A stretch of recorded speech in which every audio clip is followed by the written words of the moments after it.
దైవ మర్మములు. సహోదరుడు భక్తి సింగ్ గారి అనుభవంలో దేవుడు ఆయనకు బయలుపరిచిన దైవ మర్మములు. జూలై 3. మూడవ శిఖరము. ఎవని మనస్సు నీ మీద ఆనుకునునో వారిని నీవు పూర్ణ శాంతి గలవానిగా కాపాడుదువు.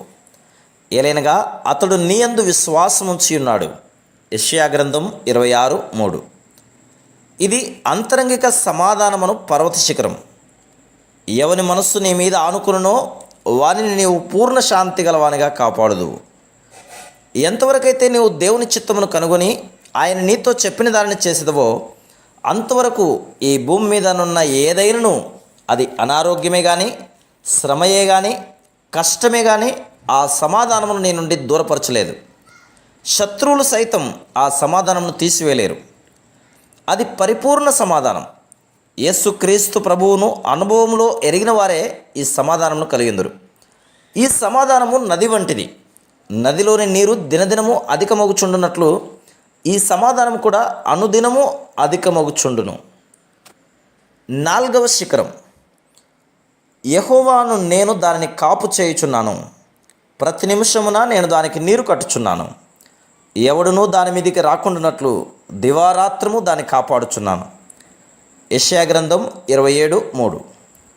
నా ప్రభువు నా విషయమై జాగ్రత్త వహించుచున్నాడను అంతరంగిక నిశ్చయతే ఈ పర్వత శిఖరం. దేవుని వాగ్దానము, నేను దానిని కాపాడుచున్నాను.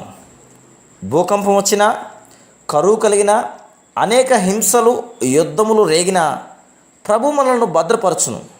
ప్రభు తానే నేను దానిని కాపు చేయుచున్నాను, ప్రతి నిమిషమున నేను దానికి నీరు కట్టుచున్నాను అని చెప్తున్నాడు.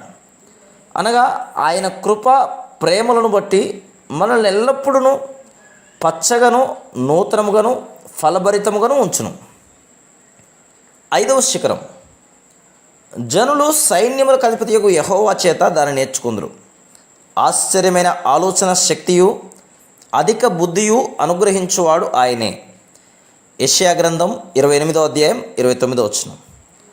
మనమందరము ఏదో ఒక సమయంలో సలహా తీసుకునవలసి వచ్చును. అనేక ఏర్పాట్లు విషయములలో అనేక తీర్మానములను మనం చేయవలసి వచ్చును. అట్టి సమయంలో అనుభవజ్ఞులైన ఏదో ఒక మనిషి యొద్దకు సలహా నిమిత్తమై మనం వెళ్ళుట కద్దు. విశ్వాసులకైతే యేసుక్రీస్తు ప్రభువే వారి సలహాదారుడు లేక ఆలోచనకర్త. మన వ్యక్తిగత సమస్యలకు, భవిష్యత్ సమస్యలకు, వివాహ సమస్యలకు, మరి ఏ ఇతర సమస్యలకైనాను మనం ఆయన యొద్దకు మాత్రమే వెళ్ళి ఆలోచన అడగవలను. ఆయన ఇచ్చు ఆలోచనే బహుశ్రేష్టమైనది. Praise the lord.